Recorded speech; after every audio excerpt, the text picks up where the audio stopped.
আজকে আমি তোমাদের একটা হোমমেড হেয়ার প্যাক বানিয়ে দেখাবো, যে হেয়ার প্যাকটা অ্যাপ্লাই করার ফলে আমাদের চুলটা অনেকটা কন্ডিশন হয়ে যাবে, চুলটা স্ট্রেংথেন্ড হবে, হেয়ার ফল কন্ট্রোল হবে, আর চুলটা কিন্তু ড্যামেজ রিপেয়ার হয়ে যাবে। যদি তোমার চুলটা ড্যামেজ হয়ে থাকে, যদি খুব বেশি ড্রাই থাকে, তাহলে তুমি অবশ্যই এই হেয়ার প্যাকটাকে কিন্তু মাথার মধ্যে অ্যাপ্লাই করতে পারো। তো চলো ওই হেয়ার প্যাকটাকে কেমন করে বানাতে হয় জলদি করে দেখে নিই। আর এখানে আমি একটা ছোট চামচের সাহায্যে কিন্তু মেজারমেন্ট করব, ঠিক আছে।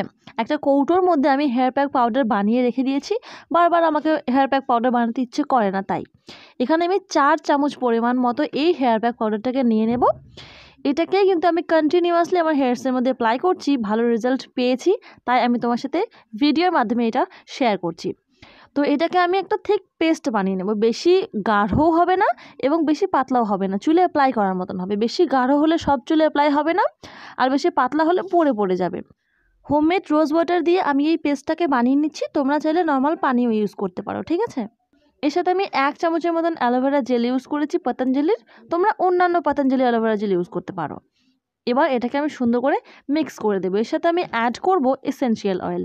এখানে আমি লেমন এসেনশিয়াল অয়েল ইউজ করছি। আমার মাথার মধ্যে হালকা ড্যান্ড্রাফ হয়েছে, 4 ফোঁটা এসেনশিয়াল অয়েল মিক্স করার পরে এটাকে মিক্স করে সুন্দর করে মাথার মধ্যে অ্যাপ্লাই করব। পরিষ্কার চুলের মধ্যে এই হেয়ার প্যাকটাকে লাগাতে হবে, তারপর 1 ঘন্টা পরিমাণ মতো রাখতে হবে, তারপর চুলটাকে নর্মাল পানি দিয়ে ধুতে হবে।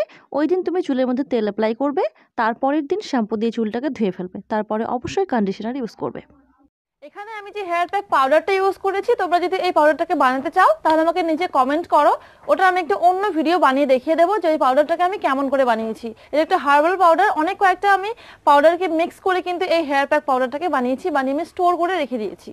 তো আশা করি ভিডিওটা তোমাকে খুব হেল্পফুল লেগেছে। যদি সত্যি ভালো লেগে থাকে একটা লাইক অবশ্যই করো, আর নিচে অবশ্যই একটা কমেন্ট করে দিও। যদি এই চ্যানেলটাকে সাবস্ক্রাইব করে থাকো তাহলে অসংখ্য ধন্যবাদ, আর যদি সাবস্ক্রাইব না করে থাকো তাহলে অবশ্যই এখনই সাবস্ক্রাইব করে নাও, যাতে করে নেক্সট ভিডিও নোটিফিকেশনগুলো তুমি সবার প্রথমে পেয়ে যাও।